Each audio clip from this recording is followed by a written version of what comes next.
Solids में हमने discuss किया था, सॉलिड्स में बेसिकली आपको इलास्टिसिटी स्टडी करना है कि जब आप किसी भी सॉलिड ऑब्जेक्ट को स्ट्रेच करोगे और रिलीज कर दोगे तो वो सॉलिड ऑब्जेक्ट दोबारा अपनी ओरिजिनल कॉन्फ़िगरेशन रीगेन कर लेता है।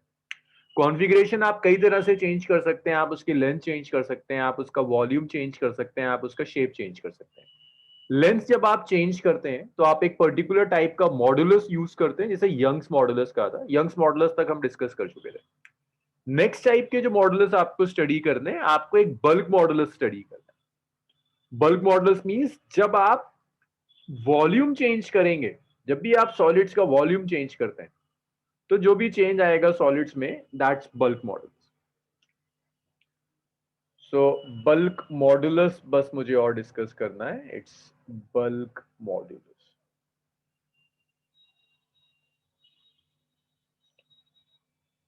बल्क मॉडुलस देखो आप कैसे यूज करोगे। आपने एक सॉलिड लिया, मान लीजिए एक स्फेयर लिया, ये ओरिजिनल शेप था स्फेयर का। आपने क्या किया, इस स्फेयर के ऊपर बाहर से आपने फोर्स लगानी शुरू करी। मींस आप इस स्फेयर पर बाहर से कुछ प्रेशर एक्सर्ट कर रहे हैं। स्फेयर पर बाहर से आप प्रेशर एक्सर्ट कर रहे हैं और इस प्रेशर की वजह से ये स्फेयर थोड़ा बहुत कंप्रेस कर जाता है। लाइक ये कंप्रेस करने के बाद इतना रह गया। इसके वॉल्यूम में जो चेंज आया, that change is delta we. पहले वॉल्यूम वी था, अब डेल्टा वी से कम हो गया। ऐसे केसेस में जहां वॉल्यूम चेंज होता हुआ आपको दिखेगा, आप बल्क मॉडुलस यूज करेंगे। तो बल्क मॉडुलस को बी से रिप्रेजेंट करते हैं। This is the ratio of normal stress. आप जो स्ट्रेस अप्लाई कर रहे हैं, आप फोर्स कह दो, आप जो स्ट्रेस अप्लाई कर रहे हो वो सरफेस के नॉर्मली अप्लाई कर रहे हैं। So it's normal stress divided by, जब आप स्ट्रेस अप्लाई कर रहे हैं तो हो क्या रहा है, यहां वॉल्यूम चेंज हो रहा है। So divided by the volumetric strain, that's bulk modulus. अब देखिए नॉर्मल स्ट्रेस को आप कैसे लिख सकते हैं। यहां जो आपका नॉर्मल स्ट्रेस होगा, that normal stress is simply force divided by area, और इस फोर्स डिवाइडेड बाय एरिया को आप प्रेशर कहते हैं।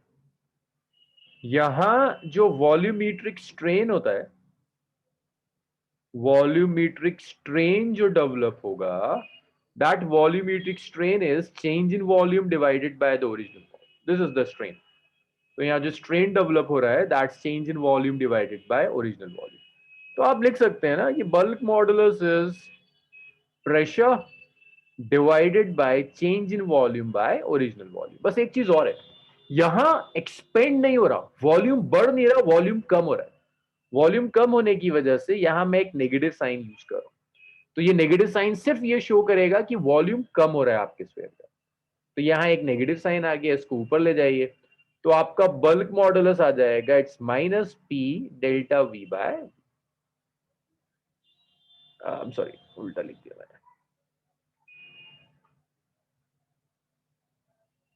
P V divided by delta.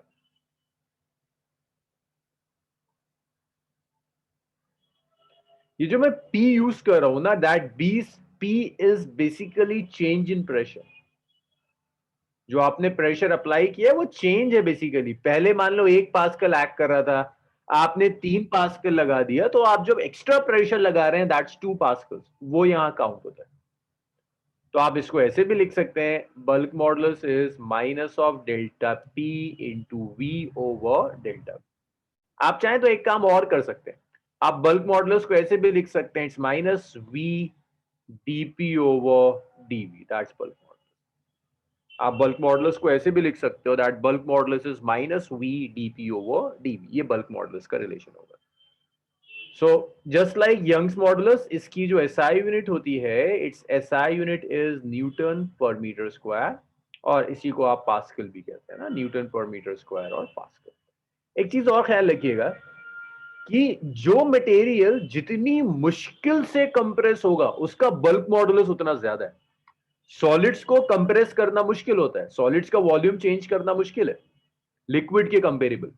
Liquid का वॉल्यूम चेंज करना मुश्किल है गैसेस के कंपेरेबल। गैसेस बहुत आसानी से कंप्रेस हो जाती है।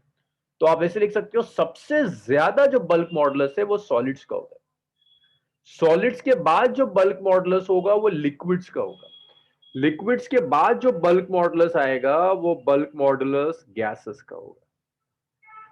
तो ऐसे बल्क मॉडुलस वेरी करता है। सबसे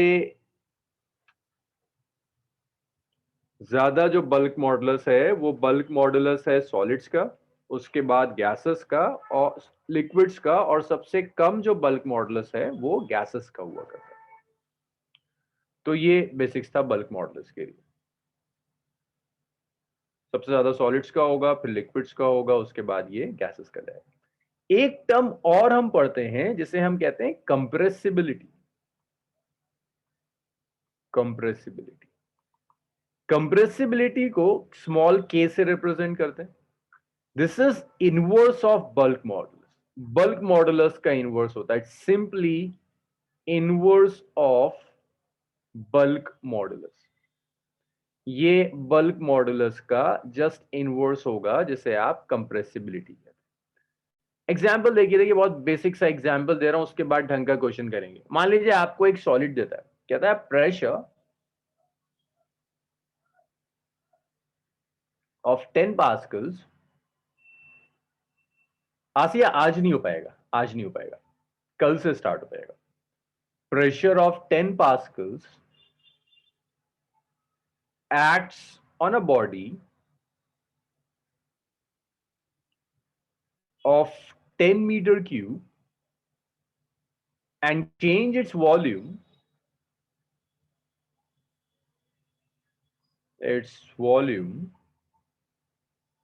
by 2 meter cube। Calculate bulk modulus करके दिखाओगे जरा मुझे? अच्छा, इसे करने से पहले जरा सा इसको लिख लो, ये सब लिख लो, फिर उस न्यूमेरिकल पर आ जाएंगे। इतना लिख लीजिए।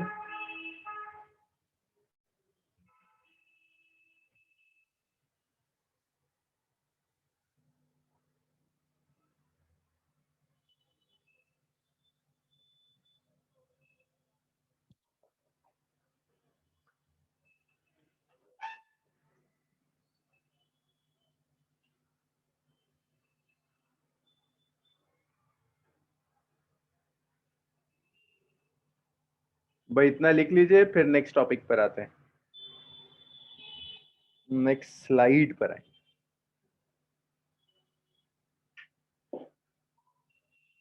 कोई कुछ पूछ रहा है? चलिए, हर्षित और सात का आंसर है। अभी देखते हैं हर्षित और सात। पहले लिख लीजिए, वरना लिखने का टाइम नहीं मिलेगा।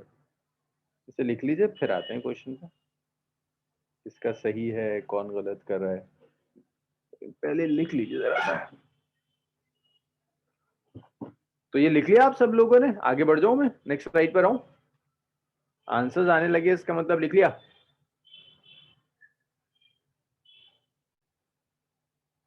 लिखो लिखो लिखो, जल्दी लिखो इसे, फिर आएंगे नेक्स्ट स्लाइड के ऊपर।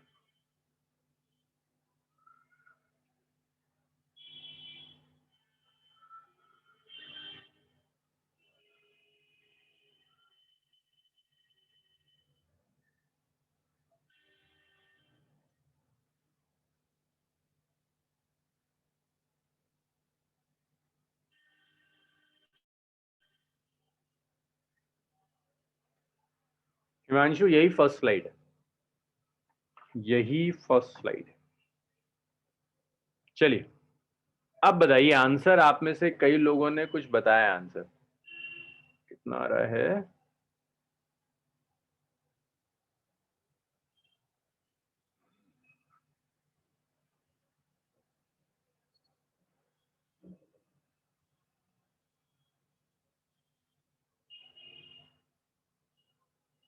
चलिए चेक करते हैं ना किसका सही है। सो बल्क मॉडुलस जो है, that's pressure volume divided by change in volume. So pressure is 10, volume is 10, volume में चेंजेस 2, सो -50 पास्कल्स का बल्क मॉडुलस आ गया। तो ये ऑलमोस्ट जितनों ने भी कहा था बिल्कुल सही था। -50 पास्कल्स का बल्क मॉडुलस आ रहा है। अजलान का एक गलत आ रहा था बस, बाकी तो सब सही कर रहे हैं। साजिद का एक गलत था। -50 पास्कल्स का बल्क मॉडुलस आ जाएगा। भाई क्लियर है ना?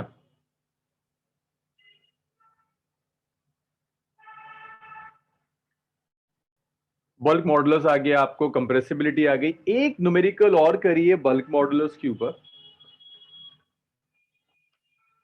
एक न्यूमेरिकल और बल्क मॉडुलस पर ही करेंगे।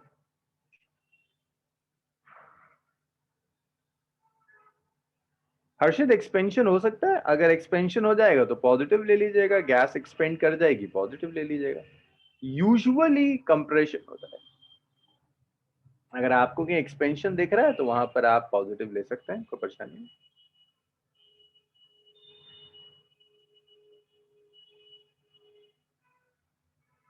Average depth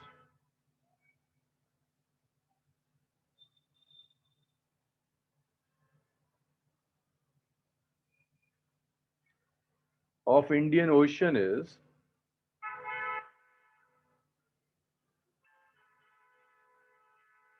3000 meter. Calculate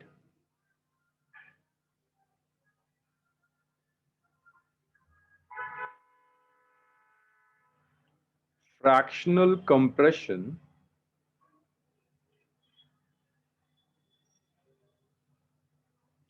delta B by B of water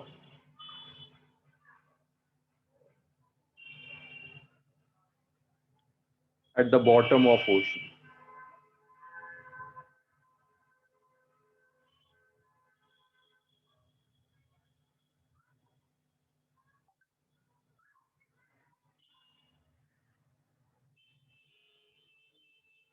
Given that bulk modulus of water is 2.2 into 10 raised to the power 9 pascals.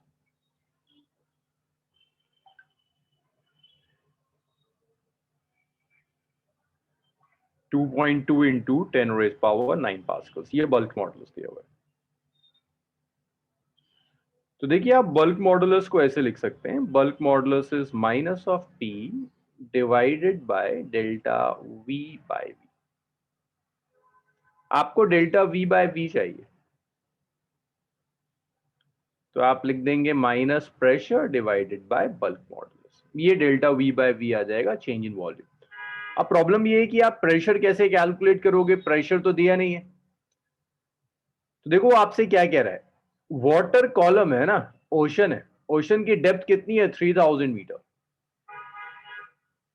वो कहता है यहां जो वाटर होगा ना, वाटर कंप्रेस हो जाएगा। अगर आप ढंग से सोचे तो होना ऐसे ही चाहिए, क्योंकि इसके ऊपर जो वाटर होगा वो नीचे वाले वाटर को प्रेस कर रहा होगा। भाई 3 किलोमीटर की डेप्थ में जो वाटर है, उस वाटर को ऊपर वाला वाटर कंप्रेस कर रहा होगा, वो कंप्रेस हो जाएगा, नीचे चला जाएगा। ये कंप्रेस होगा, इसके वॉल्यूम में कुछ चेंज आएगा। कह रहा है कितना चेंज आएगा वॉल्यूम में, वो निकाल दो। बल्क मॉडुलस चाहिए, आप जानते हैं। दूसरी जो क्वांटिटी चाहिए दैट्स प्रेशर, जो दी हुई नहीं है। प्रेशर आप ऐसे लिख सकते हैं, प्रेशर क्या होता है, प्रेशर इज एच रो जी, ये प्रेशर है। वैल्यू रख दीजिए, हाइट कितना है 3000, डेंसिटी कितना है 1000, जी कितना है 10, प्रेशर कितना आ गया 3 into 10 raise to the power 7 pascal, ये प्रेशर आ गया, वैल्यू रख दीजिए। Change in volume by original volume is minus of 3 into 10 raised to the power 7 by 2.2 into 10 raised to the power 9। तो इसे जब आप सॉल्व करेंगे तो डेल्टा v बाय वी आ गया -3/2.2 into 10 raise to the power -2। या आप इसे सॉल्व कर लीजिएगा। ये माइनस साइन क्या बता रहा है, ये माइनस साइन बता रहा है कि डिक्रीज हो रहा है वॉल्यूम। माइनस साइन बता रहा है कि ये कंप्रेस हो रहा है, वॉल्यूम डिक्रीज हो रहा है। अगर वॉल्यूम इंक्रीज होता तो आप पॉजिटिव साइन देते। चलिए इतना लिख लीजिए।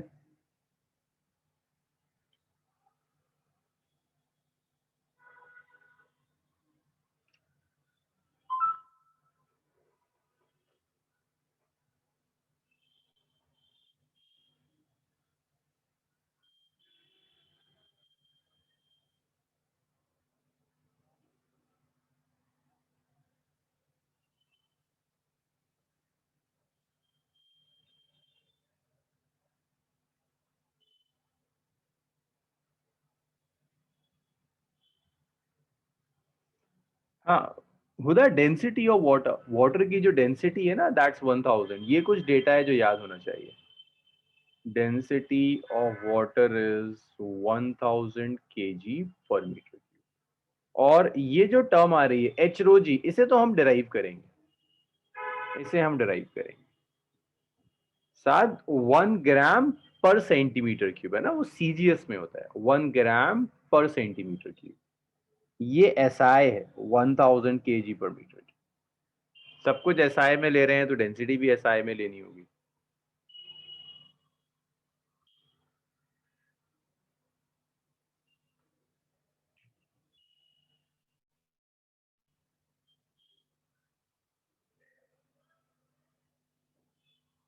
भाई लिखा आप लोगों ने इतना?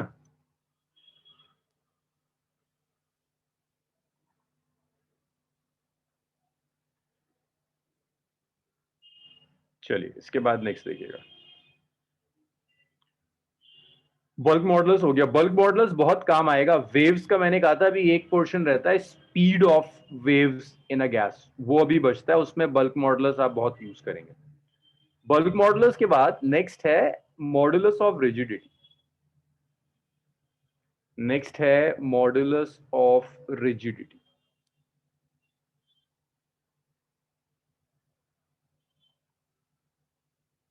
ये मॉडुलस ऑफ रिजिडिटी रिलेटेड है चेंज इन शेप से। This is related to change in shape. Shape में चेंज से मॉडुलस ऑफ रिजिडिटी रिलेटेड है। इस मॉडुलस ऑफ रिजिडिटी को शियर मॉडुलस भी कहते हैं।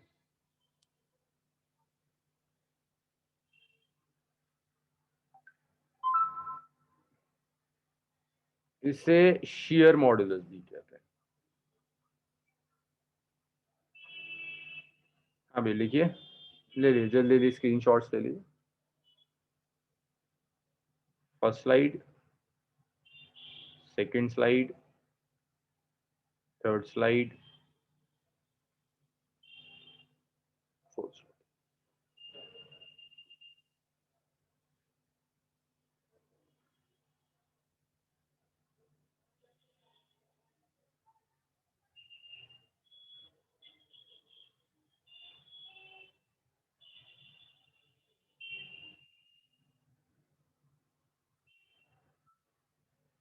यही है जैद, थर्ड स्लाइड यही है ना, चेंज इन शेप। तो ये मॉडुलस ऑफ रिजिडिटी रिलेटेड है शेप में चेंज होने से। अगर शेप में चेंज आएगा तो मॉडुलस ऑफ रिजिडिटी हम यूज करते हैं। तो देखो शेप में चेंज आने का क्या मतलब है। मान लीजिए मैंने एक, अब यार ये ना क्यूब बनाना पड़ता है पूरा, उससे ये तो बन जाएगा। देखिए ये, अच्छा एक सेकंड, ये क्यूब है, दिस इज द क्यूब। और ये क्यूब ना नीचे फिक्स्ड है। नीचे ग्राउंड पर आपने किसी तरह से इस क्यूब को फिक्स किया हुआ है।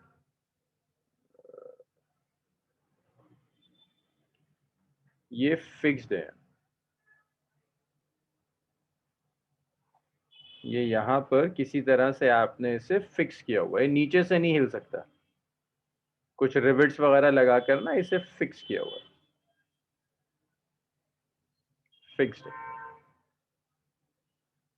अब आपने क्या किया, इस क्यूब को लिया, आप ऐसे समझो आपने एक बॉक्स ले लिया, उस बॉक्स के नीचे एक वुडन, वुडन तो नहीं, एक किसी मेटल का बॉक्स समझ लो, एल्युमिनियम का आपने एक बॉक्स ले लिया क्यूब की शेप में, और उसका जो नीचे वाला पोर्शन है उसे फिक्स कर दिया, कुछ रिवेट्स लगा दिए, बोल्ट लगा दिए, इसे फिक्स कर दिया। इसे आपने फिक्स कर दिया नीचे कुछ बोल्ट लगा के, 4 बोल्ट लगा दिए इसके नीचे, ये फिक्स हो गया। अब एक बात बताओ, अगर आप यहां पर टेंजेंशियल फोर्स लगाओगे तो क्या फर्क पड़ेगा? अगर आप इसके ऊपर एक फोर्स टेंजेंशियली अप्लाई करोगे तो क्या लगता है आपको, हिल तो सकता नहीं है अपनी जगह से? शेप सेम रहेगा या शेप में डिस्टॉर्शन आएगी?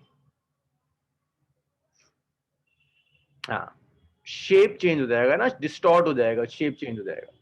तो होगा क्या, ये जो शेप यहां था, पॉसिबिलिटी है ना कि ये शेप थोड़ा सा, सामिया, कंप्रेस नहीं हो सकता।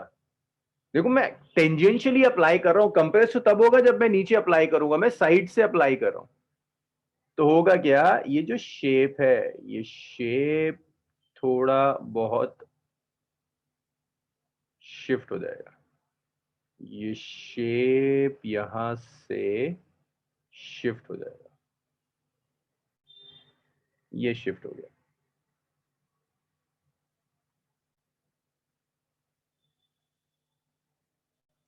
ये जो ऊपर वाला शेप था ना, ये शेप थोड़ा सा ऊपर वाला जो फेस था, टॉप फेस, ये शिफ्ट हो गया। और टॉप फेस शिफ्ट हुआ by some length delta L, delta L से शिफ्ट हो गया। ओरिजिनल जो लेंथ थी दैट इज एल, ये एंगल थीटा था। तो यहां जो डेल्टा एल है, ये डेल्टा एल एक्सपेंशन नहीं है। ऐसे नहीं हुआ कि लेंथ बढ़ गई या कम हो गई, भाई लेंथ उतनी रखी, फेस शिफ्ट हो गया। फेस जिस अमाउंट से शिफ्ट हुआ that amount is delta L. Delta L is shift in face. Face जिस अमाउंट से शिफ्ट हुआ है वो अमाउंट डेल्टा एल है। ऊपर वाला फेस शिफ्ट हो गया डेल्टा एल से। एल लेंथ थी। तो अब यहां पर आप डिफाइन करेंगे modulus of rigidity. Modulus of rigidity,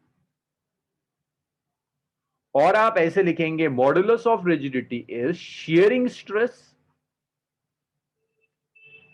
या आप इसे ऐसे भी लिख सकते हैं tangential stress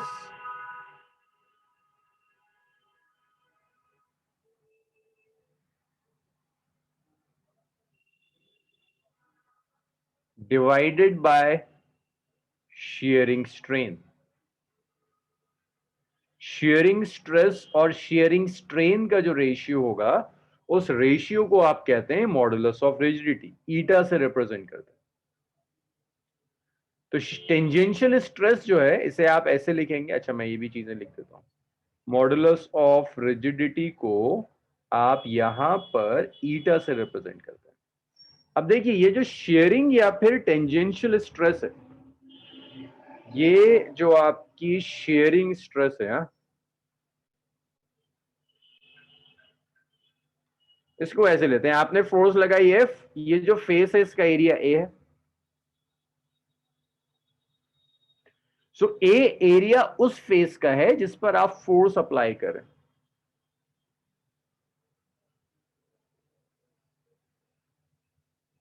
area of face on which force is applied. जिस फेस पर भी आपने फोर्स अप्लाई करी है, ये उस फेस का एरिया है, टोटल एरिया नहीं है। एंड एफ तो हमेशा की तरह आपका फोर्स है। शेयरिंग स्ट्रेन जो होगा,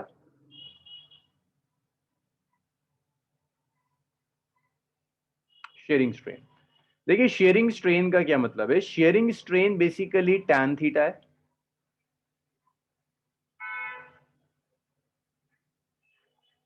जिस फेस पर लगाया, ऊपर वाले फेस पर लगाया ना उजैर, वो तो एक स्क्वायर ही होगा। ऊपर वाला फेस जिस फेस पर लगाया, एक फेस पर लगा रहे हैं ना आप टेंजेंशियल फोर्स, उस फेस का area. Sharing strain basically tan theta है। टैन थीटा क्या होगा, परपेंडिकुलर अपॉन फेस। तो it's delta L divided by L, ये शेयरिंग स्ट्रेन हो जाएगा। तो आप क्या लिख सकते हैं, आप ऐसे लिख सकते हैं भाई, मॉडुलस ऑफ रिजिडिटी हो जाएगा sharing stress which is force upon area divided by shearing strain which is delta L over L। ये मॉडुलस ऑफ रिजिडिटी। हाँ इल्मा बिल्कुल होता है, आप अपनी बुक लीजिए, है ना, बुक रखो, बुक बिल्कुल क्यूबॉइडल शेप में होगी। आप बुक के ऊपर वाले फेस को जरा फोर्स लगाना शुरू करो, तुम्हें दिखेगा कि वो डिस्टॉर्ट हो गई। मेरे पास कुछ बुक्स हैं, पता नहीं दिखेगा या नहीं दिखेगा। देखो जरा ऐसे, जैसे ये बुक है, इस बुक का ये देखो, ये टॉप फेस है, ये वाला। अगर मैं इस पर फोर्स लगाऊंगा ना तो पूरी डिस्टॉर्ट हो जाएगी। अभी तो परफेक्ट क्यूबॉइडल है, मैं ऊपर वाले फेस पर फोर्स लगाऊंगा, डिस्टॉर्ट हो जाएगी, ये डिस्टॉर्ट होनी शुरू हो जाएगी, शेप चेंज होना शुरू हो जाएगा, कुछ रोम्बस टाइप शेप आना शुरू हो जाएगा क्यूबॉइडल से। तो जहां भी शेप चेंज होता है, किसी भी तरह से शेप चेंज होता है, दिस इज वन एग्जाम्पल जहां से आसानी से समझाया जा सकता है। जहां भी आपको शेप चेंज होता हुआ दिखेगा, that is basically modulus of rigidity.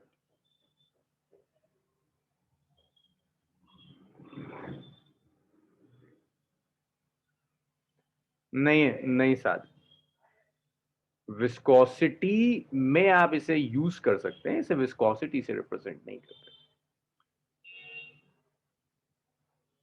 अच्छा, ईटा की बात कर रहे हो? हाँ, ईटा विस्कोसिटी और मॉडुलस ऑफ रिजिडिटी दोनों के लिए आता है। इसे लिख लीजिए, एक क्वेश्चन करेंगे इसके ऊपर, फिर देखेंगे इसे वेव से कैसे रिलेट करता है।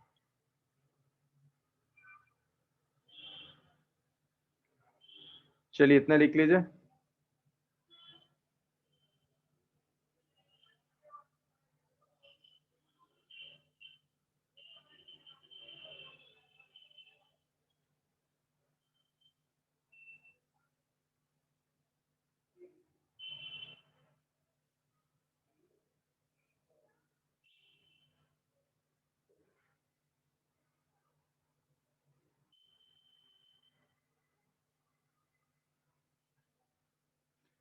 इल्मा, हम ये जो चीजें भी पढ़ रहे हैं ना, हम ऐसी बॉडीज में पढ़ रहे हैं जिसमें इलास्टिसिटी होती है, जैसे आयरन है, एल्युमिनियम है, इसमें इलास्टिसिटी होती है। हम ऐसी चीजों के लिए पढ़ रहे हैं इल्मा।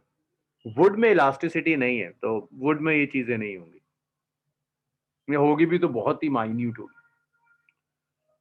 दानिश, दोनों में फर्क ये है कि यंग्स मॉडुलस में डेल्टा एल एलोंगेशन या कंप्रेशन था। वायर की लेंथ कितनी चेंज हुई, एलोंगेट हुई या कंप्रेस हुई, दैट वाज डेल्टा एल।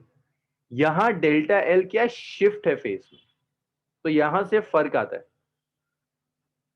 समझ में आ रहा है दानिश? यंग्स मॉडुलस में डेल्टा एल क्या शो कर रहा था? डेल्टा एल शो कर रहा था एलोंगेशन इन लेंथ और कंप्रेशन इन लेंथ। यहां पर डेल्टा एल शो कर रहा है शिफ्ट, फेस किस अमाउंट से शिफ्ट हो रहा है वो आपको यहां पर डेल्टा एल बताएगा। शिफ्ट बताता है, फेस किस अमाउंट से शिफ्ट हो गया वो आपको डेल्टा एल बता रहा होगा।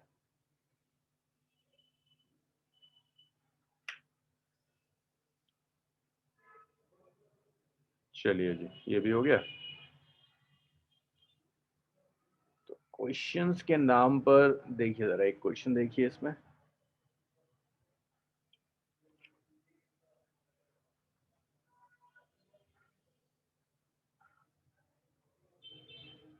क्वेश्चन में कहता है कि एक स्क्वायर है, लेड स्लैब है,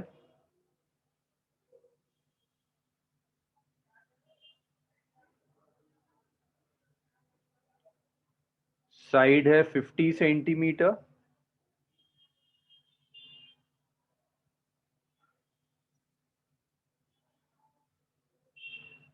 and thickness 10 centimeter is subjected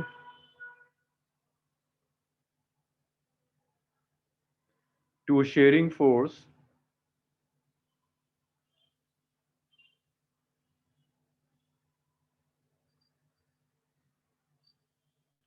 of 9 into 10 raised to the power 4 Newton.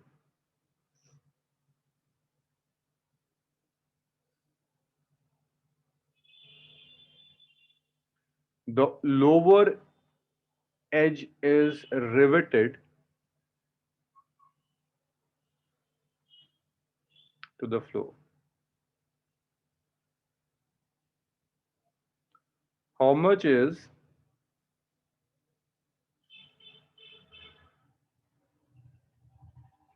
the upper edge displaced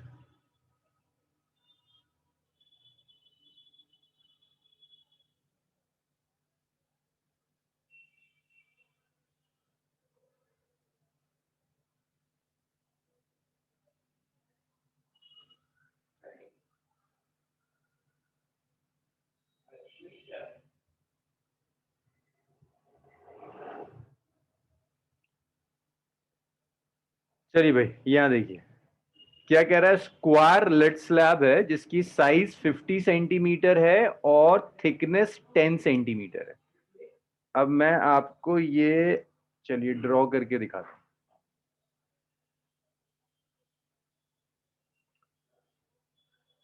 तो ये स्लैब है, स्लैब के ऊपर एक स्क्वायर रख दिया आपने,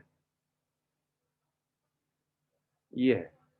अब एक प्रॉब्लम है, देखो ये इसकी कुछ फाइनाइट थिकनेस भी है, तो ये बेसिकली ऐसा है, इसकी ना कुछ थिकनेस भी है यहाँ पर, ये थिकनेस भी है।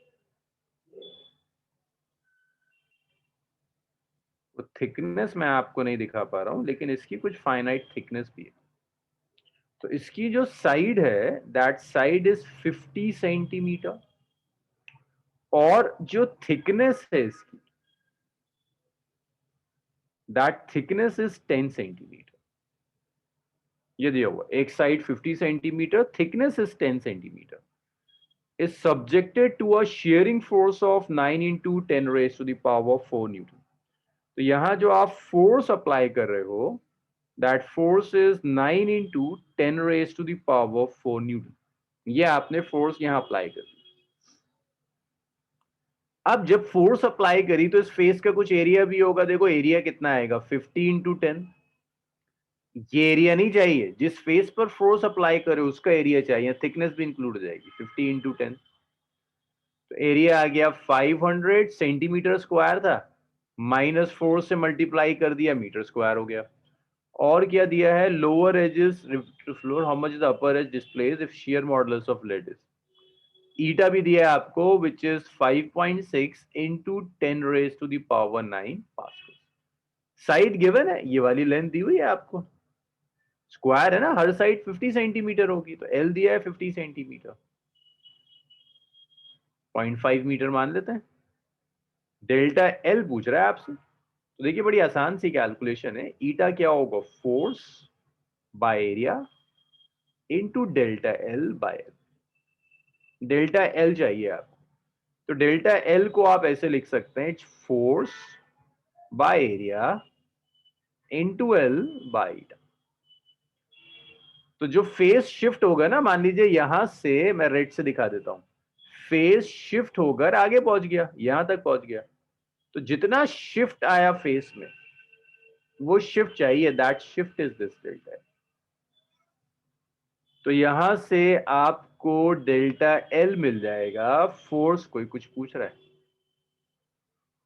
Force is 9 into 10 raised to the power 4, area is 500 into 10 raised to the power -4, length is 0.5 divided by eta is 5.6 into 10 raised to the power 9 metre. So यहां से आप कैलकुलेट कर सकते हैं कितना शिफ्ट आएगा फेस के अंदर। चलिए लिख लीजिए इतना।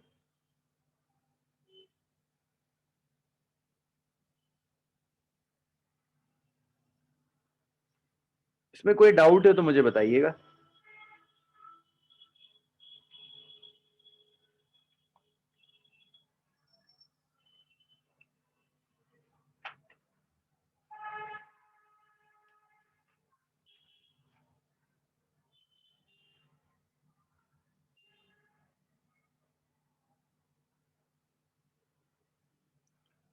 जी साथ बताइए।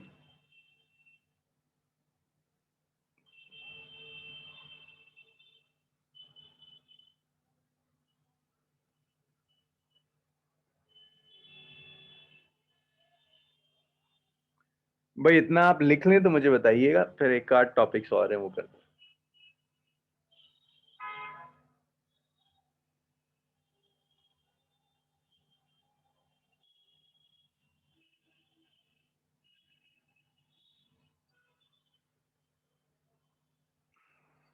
भाई लिखा आप लोगों ने, रब कर दूं इसे मैं?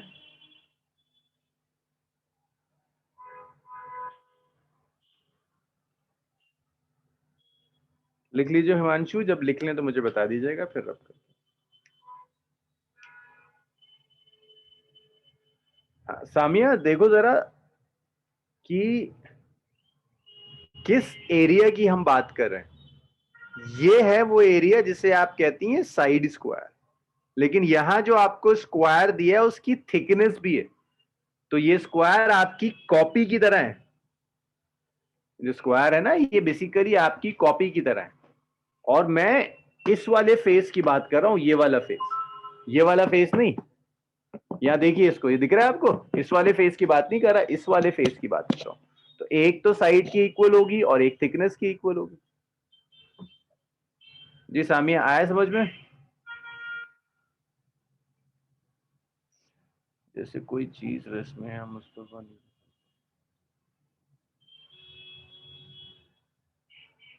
हाँ भाई, साथ देखिए, रियलिस्टिक सा क्वेश्चन है।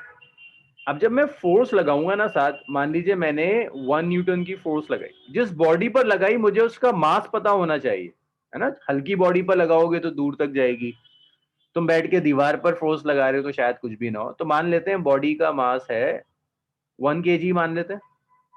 तो पहले तुम एक्सिलरेशन कैलकुलेट करोगे, 1 आएगा। फिर तुम्हें डिस्प्लेसमेंट चाहिए तो तुम ये लिखोगे ut plus half at square. फिर तुम डिसाइड करोगे कि कितने टाइम में चाहिए ना। अब सालों बाद देखोगे तो बहुत मूव कर जाएगा। अच्छा आ गया, चलो। तो टाइम चाहिए, तुम वहां से निकाल सकते हो। अच्छा जी, ये आ गया। अब नेक्स्ट देखिएगा। एक टॉपिक और हुआ करता था जो इस साल हट गया है, that is elastic potential energy. Harshit किसी का डाउट था, कोई बच्चा कुछ पूछ रहा था, वो मैं डिस्कस कर रहा था। Elastic potential energy, elastic potential energy.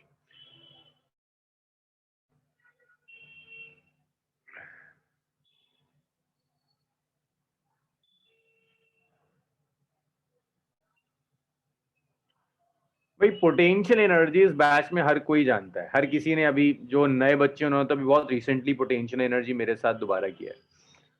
मैं इसको डिराइव नहीं करूंगा। आपको एक वायर दी हुई है,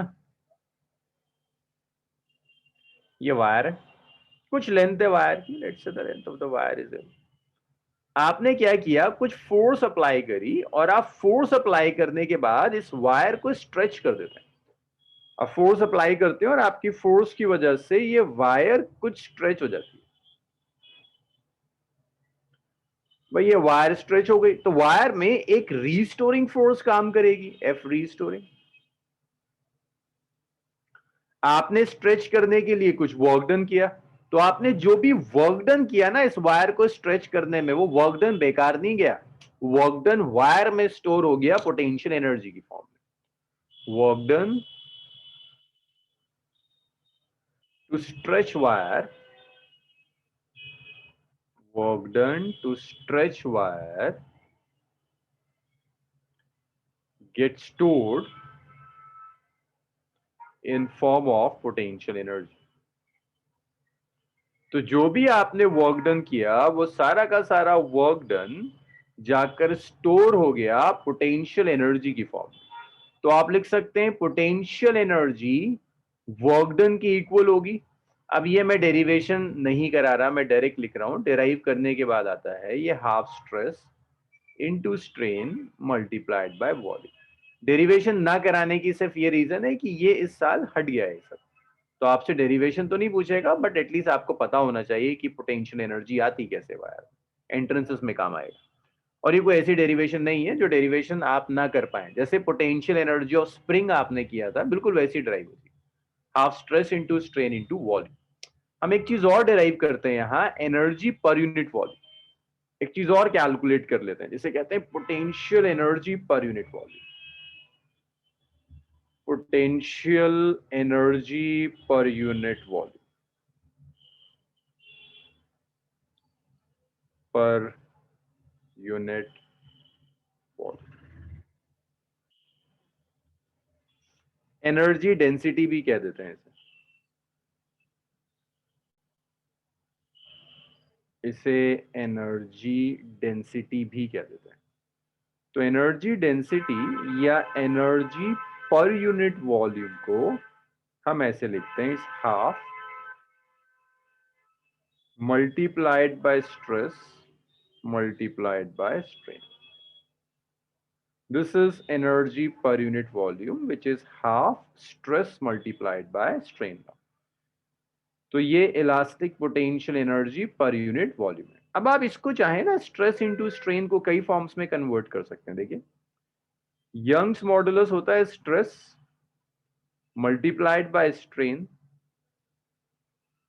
तो अगर आप यहां से चाहें तो स्ट्रेस को लिख सकते हैं ना, it's stress is Young's modulus multiplied by strain. आप लिख सकते हो Young's modulus multiplied by strain, आपका स्ट्रेस हो जाएगा। तो अगर आप एनर्जी डेंसिटी के एक्सप्रेशन में रख दो, देखो क्या था, हाफ क्या बचा था, स्ट्रेस मल्टीप्लाइड बाय स्ट्रेन था। स्ट्रेस की जगह यंग्स मॉडुलस इंटू स्ट्रेन लिख दीजिए, half into Young's modulus into strain फिर मल्टीप्लाइड बाय स्ट्रेन आ गया।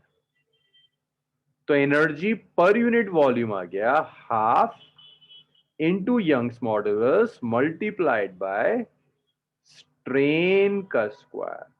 This is energy per unit volume. इसे एनर्जी डेंसिटी भी कहते हैं। भाई कोई क्या पूछ रहा है? आवाज कट कर रही है मेरी।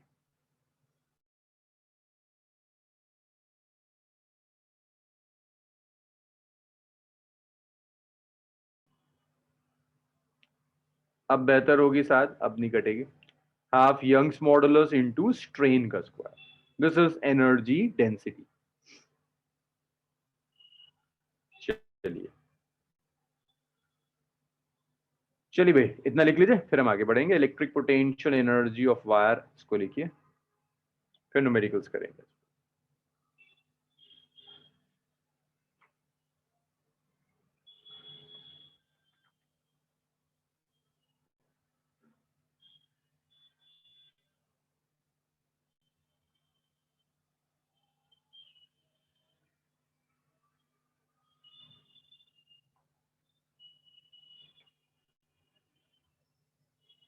हाँ हमजा रिमूव हो गया, लेकिन यार कुछ जगह आगे ना, जैसे ही मैं विस्कोसिटी में आऊंगा वहां मुझे जरूरत पड़ जाती है, कुछ चीजें करनी पड़ेंगी। विस्कोसिटी बिना इस मॉडुलस के नहीं हो पाता।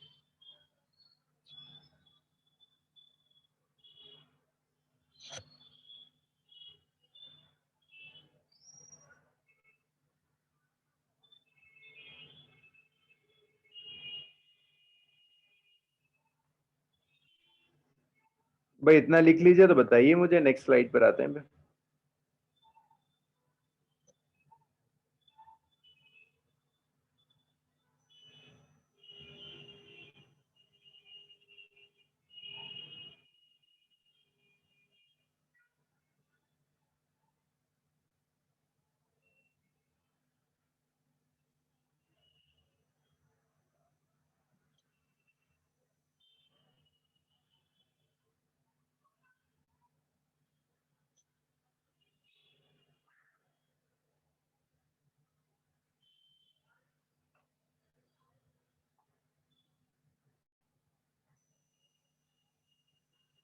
चलिए, ये एक छोटा सा क्वेश्चन है, सबने लिख लिया, इसको कर दीजिए, छोटा सा क्वेश्चन है ये, बस यंग्स मॉडुलस भी चेक हो जाएगा आपका। एक स्टील वायर है, 2 मीटर लेंथ है,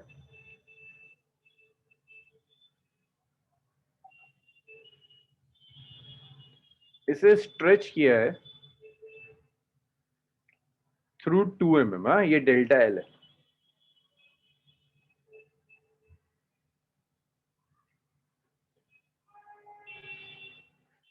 क्रॉस सेक्शनल एरिया है जो है वायर का, ये है 4 mm²। 4 mm² एरिया है wire.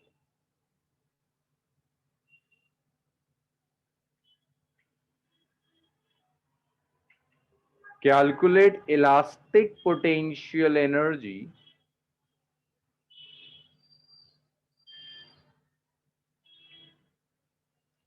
stored in the wire।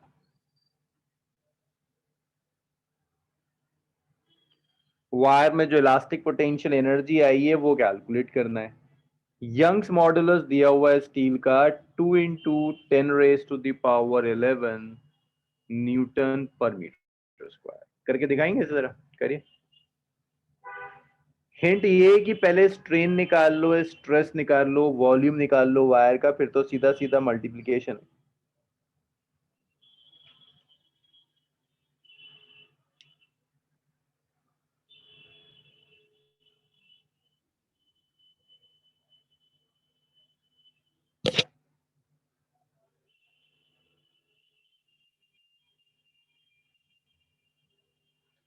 करिए जरा, सॉल्व करिए, बताइए कितना आ रहा है।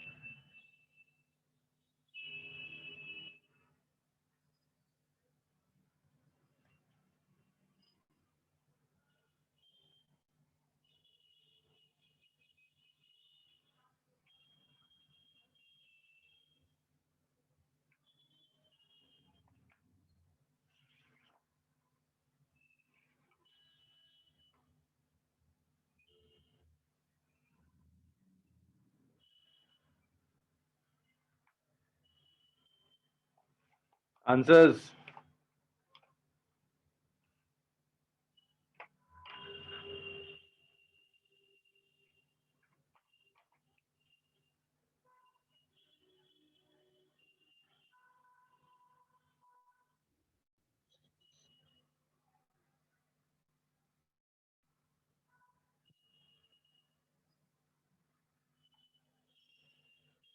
राहिब एक पावर की गड़बड़ है कुछ, देखना जरा 10 की एक पावर की कुछ गड़बड़ है आपके में।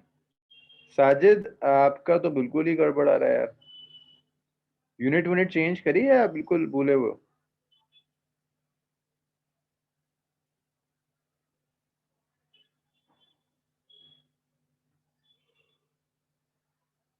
राहिब आपका बहुत माइनर चेंज है। और किसी का आंसर? नहीं, हर्षित गलत आ रहा है आपका। हमजा का सही आ रहा है।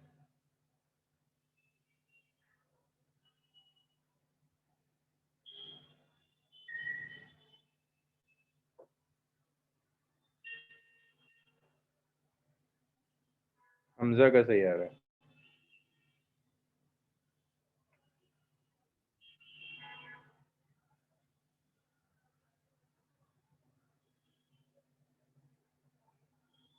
खुदा का गड़बड़, शफात का भी गड़बड़, हर्षित आपका अभी भी गड़बड़ आ रहा है। अरे बहुत आसान है भैया।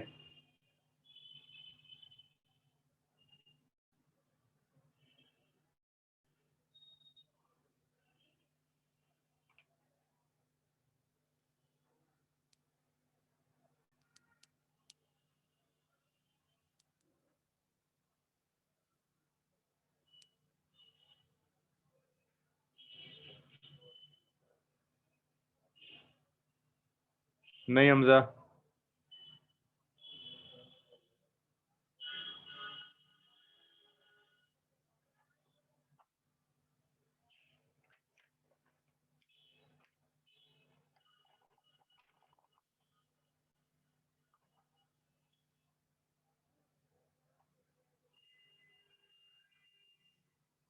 हाँ उजैर, ये सही आ रहा है आपका।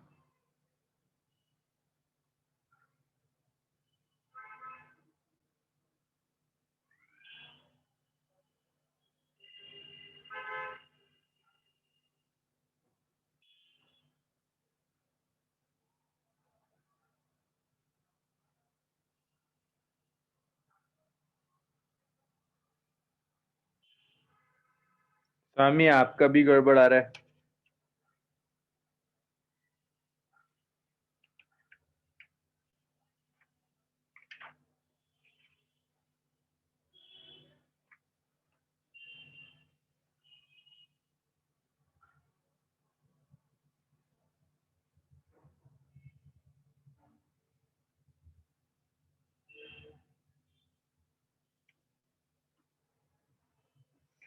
चलो भाई, ये नहीं होके दे रहा है किसी से भी, तो इसे तो साथ में ही सॉल्व करते हैं। समझ में नहीं आ रहा मैं, इसमें ऐसा है क्या जो आपसे सॉल्व नहीं हो रहा। लेंथ आपको गिवन है 2 मीटर, चेंज इन लेंथ दिया है 2 mm,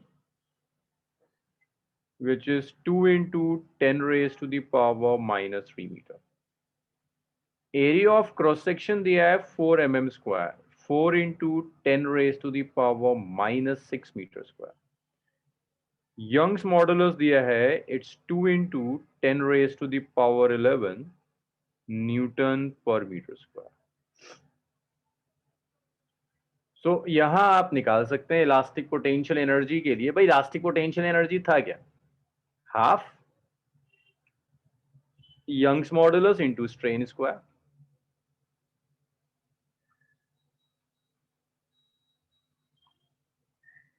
यही तो है, यंग्स मॉडुलस दिया हुआ है, स्ट्रेन निकाल लो। भाई स्ट्रेन क्या होता है? Change in length by original length. Change in length कितना है? 2 into 10 raised पर माइनस 3, ओरिजिनल इज 2, ये आ गया 10 raised to the power minus. इसको अगर मैं यहां सब्स्टिट्यूट कर दूं तो potential energy is half into Young's modulus which is 2 into 10 raised power 11 into 10 raised to the power minus 6. It gets cancelled out. So potential energy is 10 raised to the power, कुछ गड़बड़ मारी है मैंने। अच्छा volume भी था, हाँ अभी करेंगे ना। डेंसिटी निकाल दिया, अरे कौन है भाई, एक minute.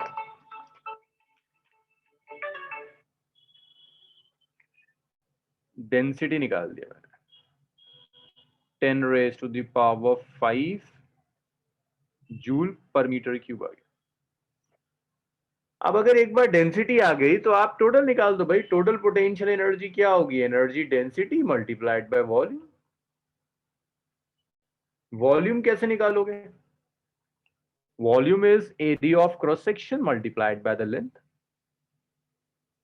Area of cross section कितना है? 4 mm स्क्वायर।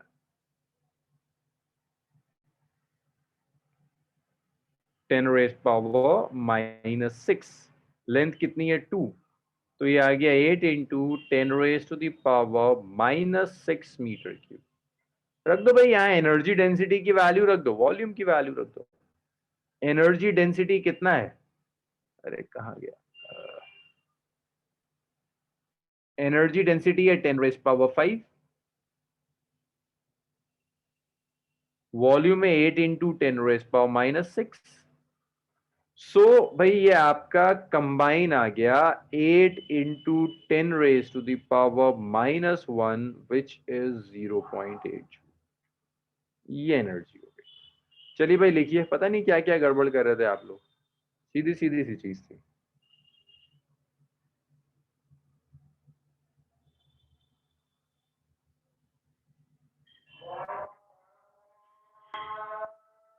इतना हो जाए बताइएगा, मैं नेक्स्ट स्लाइड पर आता हूं फिर।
चलिए लिखा आप लोगों ने, इसे लिख लीजिए।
भाई सुनिए, इतना लिख लिया आपने, नेक्स्ट देखिए। अच्छा, लास्ट क्लास में जब मैं यंग्स मॉडुलस पढ़ा रहा था तो आप में से कोई कह रहा था जब वायर स्ट्रेच होगी तो वायर का एरिया ऑफ क्रॉस सेक्शन भी चेंज होगा। क्या सबको यही लगता है कि अगर मैं एक वायर ले लूं और वायर को मैं स्ट्रेच कर दूं या वायर को मैं कंप्रेस कर दूं तो आप सबको लगता है कि वायर का एरिया ऑफ क्रॉस सेक्शन भी चेंज होगा? होगा यार, बिल्कुल मुबशरा रशाद, होना चाहिए, होना चाहिए भाई। आप वायर को जब स्ट्रेच करेंगे, है ना, एक वायर ले लो, जब आप उसे स्ट्रेच करोगे तो वायर थिन नहीं हो जाएगी, क्योंकि वॉल्यूम तो चेंज नहीं हो रहा, वॉल्यूम तो सेम है।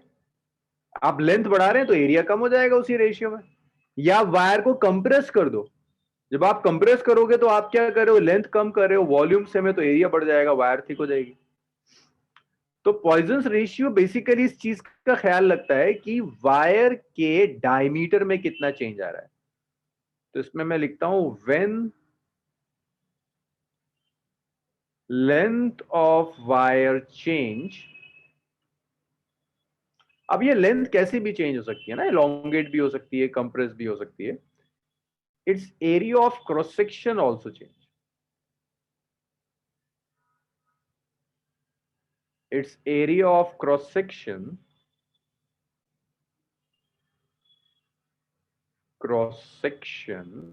also change। वायर की लेंथ अगर आप चेंज करेंगे तो वायर का एरिया ऑफ क्रॉस सेक्शन भी हर हाल में बदल जाएगा। लेंथ बढ़ाओगे तो एरिया कम हो जाएगा, लेंथ कम करोगे तो एरिया बढ़ जाएगा। तो यहां पर दो तरह की स्ट्रेन डेवलप होंगी। एक स्ट्रेन डेवलप होगी लेंथ चेंज होने की वजह से, एक स्ट्रेन डेवलप होगी एरिया डायमीटर चेंज होने की वजह से। तो जब आपने ये वायर ली, मान लीजिए वायर दिया,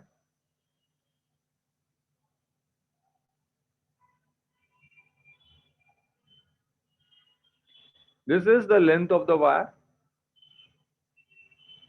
this is the diameter of the wire। जब आप इसी वायर को स्ट्रेच कर देंगे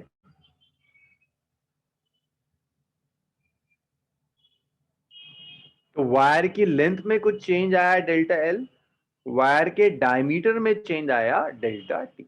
तो दो तरह की स्ट्रेन है, एक स्ट्रेन लेंथ में चेंज होने की वजह से, दूसरी स्ट्रेन डायमीटर में चेंज होने की वजह से। तो लेंथ में चेंज होने की वजह से जो स्ट्रेन है उसे कहते हैं longitudinal strain, which is change in length by original.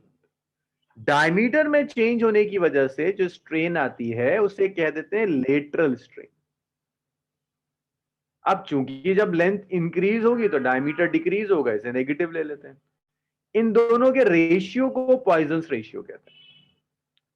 सो जो पॉइजन्स रेशियो है, that is the ratio of these two terms, delta L by L divided by minus delta D by D. इसे आप यहां ले जाइए, पॉइजन्स रेशियो को sigma से represent कर देंगे तो minus delta L by L into D by delta D. This is the Poisson's ratio and it's unitless quantity. कोई डायमेंशंस नहीं, कोई यूनिट्स नहीं, एब्सोल्युटली यूनिटलेस क्वांटिटी। इतना लिखिए, बस एक आखिरी थ्योरेटिकल चीज और डिस्कस करनी है, फिर ये टॉपिक कंप्लीट। फिर देखेंगे जो हमने वेव्स में छोड़ा था, स्पीड ऑफ वेव्स, वो कैसे बल्क मॉडुलस, यंग्स मॉडुलस, इन सब से रिलेट होता है।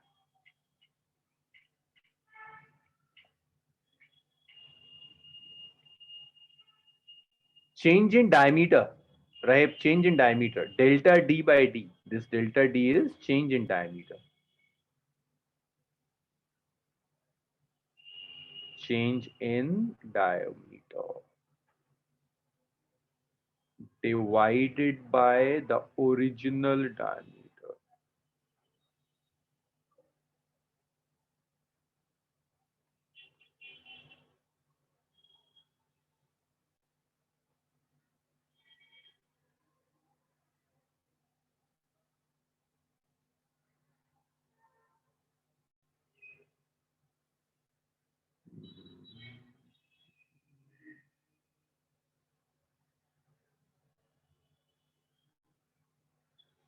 दानिश नेगेटिव शो कर रहा है कि डायमीटर कम हो गया है।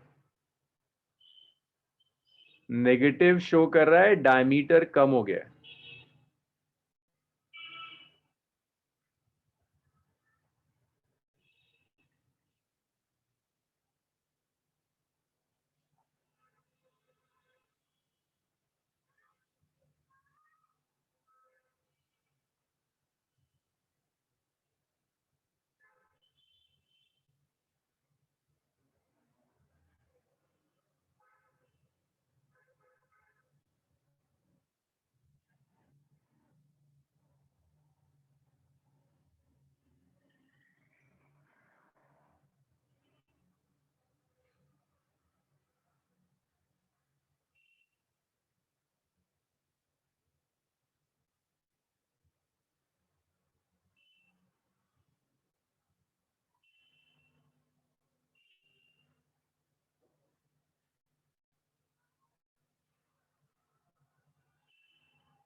जी सामिया, सिग्मा सिग्मा से रिप्रेजेंट करते हैं पॉइजन रेशियो।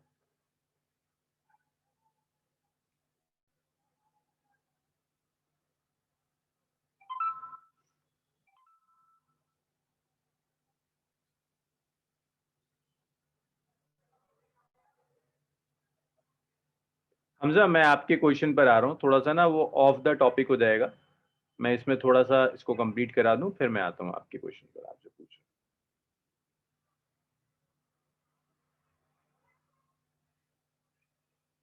अच्छा, आप लिख रहे हैं अभी? रुकिए रुकिए रुकिए, लिखिए लिखिए लिखिए।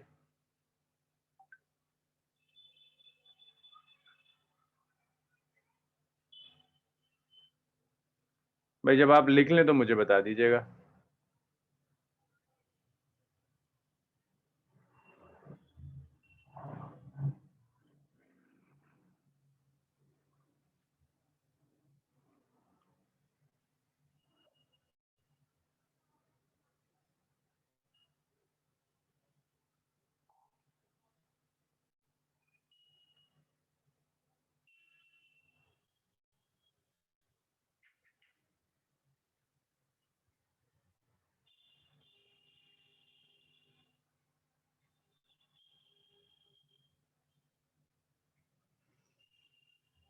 चलिए, लिख लिया। नेक्स्ट देखिए। इसके बाद नेक्स्ट आता है आपका पॉइजन रेशियो हो गया, एक आखिरी है stress strain curve.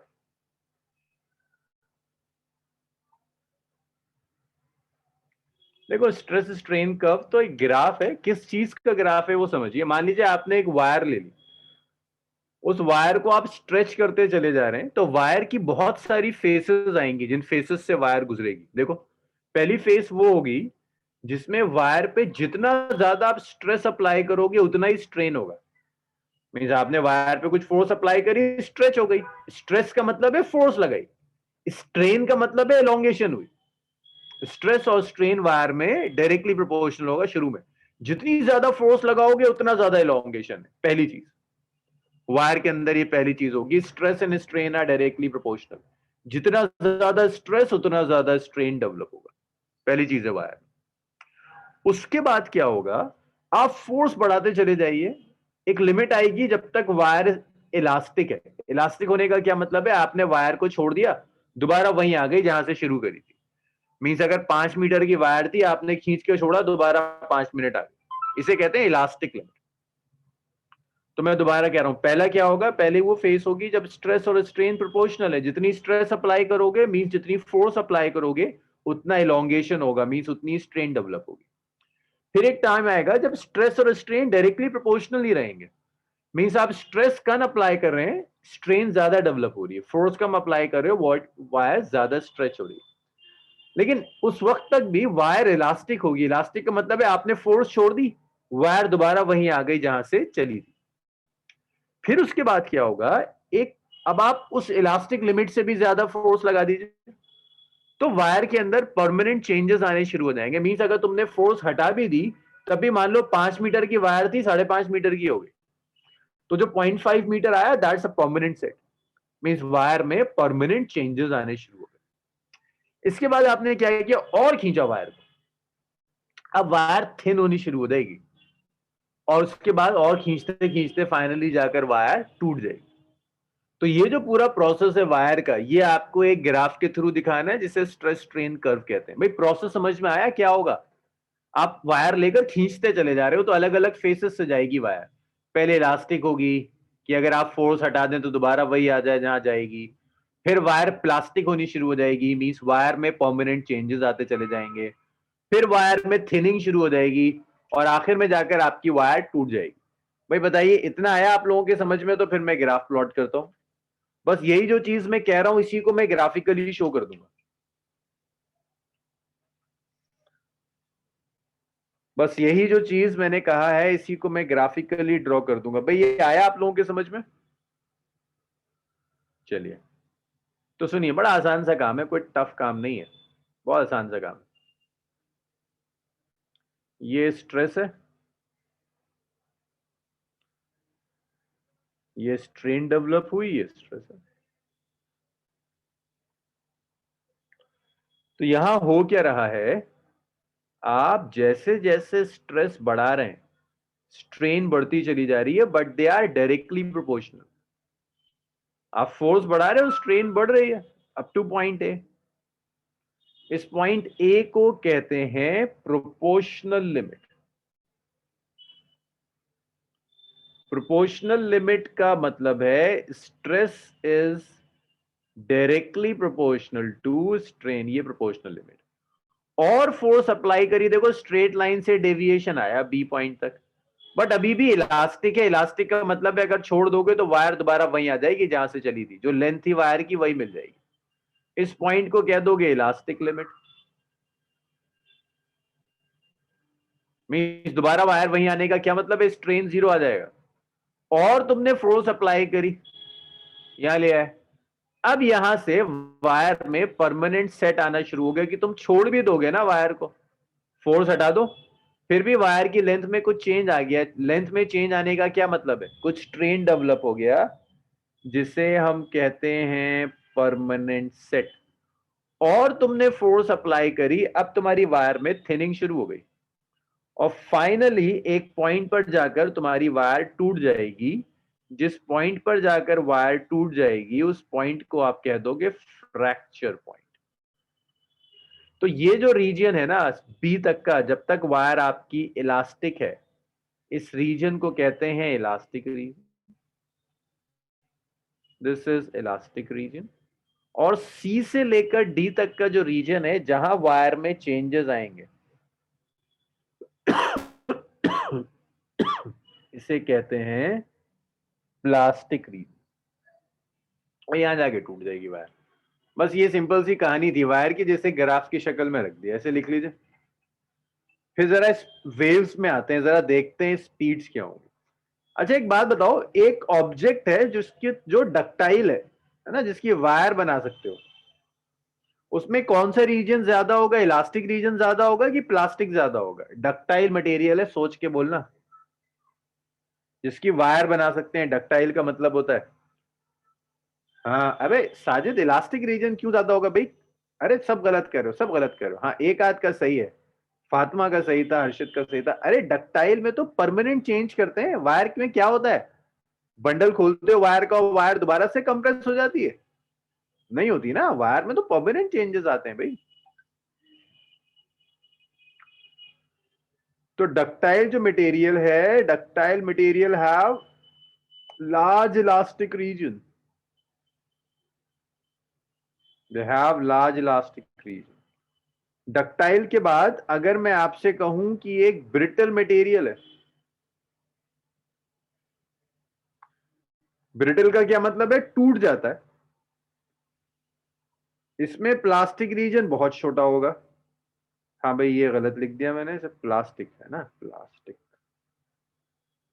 Have large plastic region, brittle में स्मॉल प्लास्टिक रीजन। जरा सा भी परमानेंट चेंज देने की कोशिश करोगे तो ये जाकर टूट जाएगा। हाँ जी हुजैर, अनम्यूट कर दिया मैंने। सर ये आपने परमानेंट क्या परमानेंट लिखा है? सेट, परमानेंट के बाद मैंने सेट लिखा है, परमानेंट सेट, कि परमानेंट जो चेंज आएगा ना वायर में वो कह रहा हूँ। हाँ जी उजैर, क्या कह रहे हैं आप? नहीं सर, बस यही पूछना था। अच्छा चलो भाई लिख लो इसे। ये खत्म हुआ तुम्हारा सॉलिड्स। अब फ्लूइड और वेव्स में एक छोटा सा पोर्शन है जो बिल्कुल सॉलिड्स की एप्लीकेशन है। तो वो पोर्शन मैंने उस वक्त मिस किया था। वेव्स में मैंने कहा था जब मैं सॉलिड्स कराऊंगा तब मैं उस पोर्शन को साथ में करा दूंगा। तो वो पोर्शन देखिए, छोटा सा पोर्शन है, स्पीड ऑफ ट्रांसवर्स वेव, आधे घंटे का पोर्शन होता है। इतना लिख लिया आप लोगों ने? Wait sir. हम्म।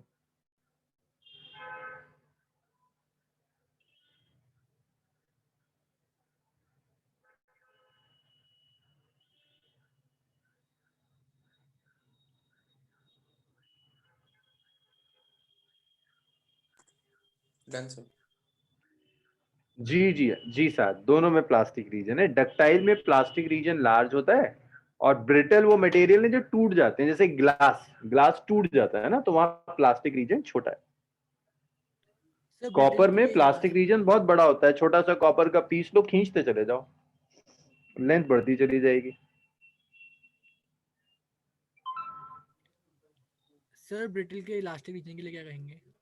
जी, ब्रिटल के इलास्टिक रीजन के लिए। कम होता है, छोटा होता है इलास्टिक रीजन, ब्रिटल बहुत ज्यादा इलास्टिक मटेरियल नहीं होता। चलिए भाई ये भी खत्म हो गया। इसके बाद देखो वेव्स पे आते हैं, बैक टू वेव्स। हाँ,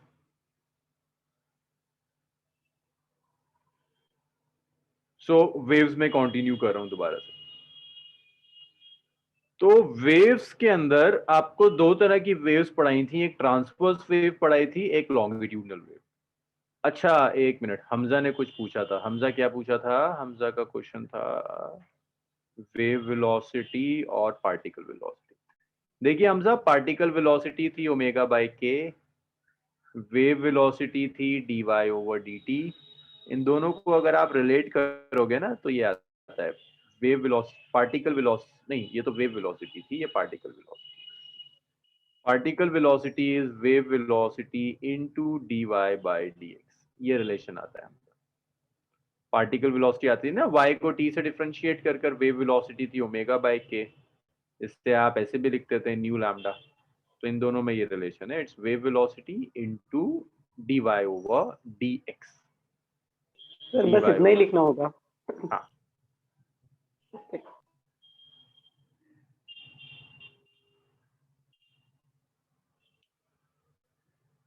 ओके भाई नेक्स्ट देखते हैं। वेव्स में हमने सब कुछ करा था, स्पीड ऑफ वेव जो है वो स्पीड ऑफ वेव करी थी हमने वेव इक्वेशन की टर्म्स में। लेकिन जरा सा सोचने वाली बात है, वेव जब मीडियम से पास होती है तो क्या लगता है आपको, क्या वेव की स्पीड मीडियम के पैरामीटर्स पर डिपेंड करनी चाहिए? भाई मान लीजिए एक वेव है, वो सॉलिड से पास हो रही है, लिक्विड से पास हो रही है, किसी वायर से पास हो रही है। तो जब वेव इन सॉलिड, लिक्विड या वायर से पास होगी तो इन सबके पैरामीटर्स पर वेव की स्पीड डिपेंड करनी चाहिए। अब वो पैरामीटर्स क्या होंगे? भाई देखिए, वेव जब पास होगी तो ऐसा होगा तो नहीं होगा कि वायर चलना शुरू कर दे। पैरामीटर्स क्या होंगे? वो वायर की वेलोसिटी नहीं हो सकता, वो वायर का एक्सेलरेशन नहीं हो सकता। ऐसा नहीं होगा वायर में वेव पास कराई और वायर अपनी जगह से उठ के निकल जाएगा। जब आप वेव पास कराते हैं ना तो मीडियम की इलास्टिक प्रॉपर्टीज में चेंज आते हैं। लेंथ चेंज हो सकती है, वॉल्यूम चेंज हो सकता है, शेप चेंज हो सकता है। और अब आप बहुत अच्छी तरह से जानते हैं कि अच्छा अगर वॉल्यूम चेंज हुआ तो बल्क मॉडुलस, शेप चेंज हुआ तो modulus of rigidity, length change हुई तो यंग मॉडुलस। ये सब तो आप लोग जानते हैं। तो हमें इनकी टर्म्स में देखना है कि जब सॉलिड से या लिक्विड से या गैस से जब आपकी वेव पास होगी तो उनके इलास्टिक जो पैरामीटर्स हैं उन पैरामीटर्स की टर्म्स में आपको मिलना चाहिए। जैसे अगर एक वायर से आपकी गैस पास हो रही है, आप कोई वायर से साउंड वेव पास करा रहे हो, तो साउंड वेव की स्पीड डिपेंड करेगी कि वायर में टेंशन कितनी है, वायर का मास क्या था, वायर की लेंथ क्या थी। अब ये जो सारे डेरिवेशंस है ना, ये डेरिवेशंस हम ऑलरेडी डायमेंशनल एनालिसिस में कर चुके हैं। जब हमने डायमेंशंस किया था तो जो एक्सप्रेशंस मैं लिखूंगा वो हमने डेराइव किए थे। तो डेरिवेशंस डायमेंशनल एनालिसिस के थ्रू हैं, उन सारी चीजों की जो मैं डिस्कस करूंगा। तो मैं दोबारा तो डायमेंशंस नहीं पढ़ाने वाला, आप पलट के देखोगे आपको डायमेंशंस में दिख जाएगा सब। तो मैं डायरेक्ट एक्सप्रेशंस लिखूंगा, वेव्स में डायरेक्ट एक्सप्रेशन लिखे जाते हैं डेरिवेशंस डायमेंशनल एनालिसिस के सिलेबस में। तो पहला है speed of transverse wave. Speed of transverse wave, कि आपकी जो ट्रांसवर्स वेव है उसकी स्पीड चाहिए स्ट्रिंग से, कि जब आपकी ट्रांसवर्स वेव एक स्ट्रिंग से पास होगी, वायर से पास होगी, तो आपकी ट्रांसवर्स वेव की स्पीड वायर की टेंशन पर डिपेंड करती है और मास पर यूनिट लेंथ पर डिपेंड करती है। तो स्पीड डिपेंड करती है टेंशन पर और स्पीड डिपेंड करती है मास पर यूनिट लेंथ पर, मास पर यूनिट लेंथ पर। तो याद रखिएगा, m is not mass, m is mass by length. दूसरी चीज स्ट्रिंग के बाद, अगर आपकी जो वेव है स्ट्रिंग के बाद अगर ये सॉलिड से पास हो जाए, तो जब ये सॉलिड से पास होगी ना तो सॉलिड के शेप में चेंज आ जाएगा। तो जब शेप में चेंज आता है तो मॉडुलस ऑफ रिजिडिटी आप यूज करते हैं। तो ये मॉडुलस ऑफ रिजिडिटी पे डिपेंड करेगा और डेंसिटी पे डिपेंड करेगा। It will depends on modulus of rigidity और उसके साथ साथ ये सॉलिड की डेंसिटी पर भी डिपेंड करता है, सॉलिड की डेंसिटी पर भी डिपेंड कर जाएगा। Weak expression. इसके बाद आता है लिक्विड्स में, है ना, या फिर गैसेस में। तो आपकी ये जो वेव है ट्रांसवर्स वेव, ये सिर्फ उस सिस्टम से पास कर सकती है जिसमें डेफिनेट शेप हो। लिक्विड और गैसेस में डेफिनेट शेप नहीं होता, तो आपकी ट्रांसवर्स वेव पास ही नहीं हो सकती। Transverse wave can not pass through liquid और गैस। ना ये लिक्विड से पास हो सकती है, ना ये गैस से पास हो सकती है। ट्रांसवर्स वेव दोनों में से किसी से पास नहीं होगी। इट कैन, अब इसमें एक एक्सेप्शन है, लिक्विड की जो टॉप सरफेस होती है ना, टॉप सरफेस उससे पास हो जाती है, वहां से पास हो सकती है। अब मैं एक्सेप्शन लिख तो रहा हूं, लेकिन ये एक्सप्लेन मैं तभी कर पाऊंगा जब मैं सरफेस टेंशन पढ़ा दूंगा। Due to surface tension, what is surface tension, ये हम बस अगला टॉपिक यही है, आप यही पढ़ेंगे। Due to surface tension transverse wave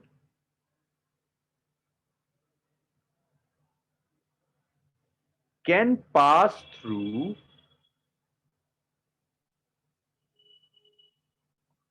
top surface of liquid। क्यों होता है, कैसे होता है? बेसिकली सरफेस टेंशन की वजह से ना लिक्विड की टॉप सरफेस अपना शेप मैनेज कर लेती है। शेप फिक्स्ड हो गया तो ट्रांसवर्स वेव पास कर देगी। चलिए इतना लिख लीजिए, आज इसको यहीं छोड़ेंगे। कल हम कंटिन्यू करेंगे आपका फ्लूइड्स के साथ, और एक आध कैलकुलेशन है वेव्स की, उसके बाद हम फ्लूइड्स में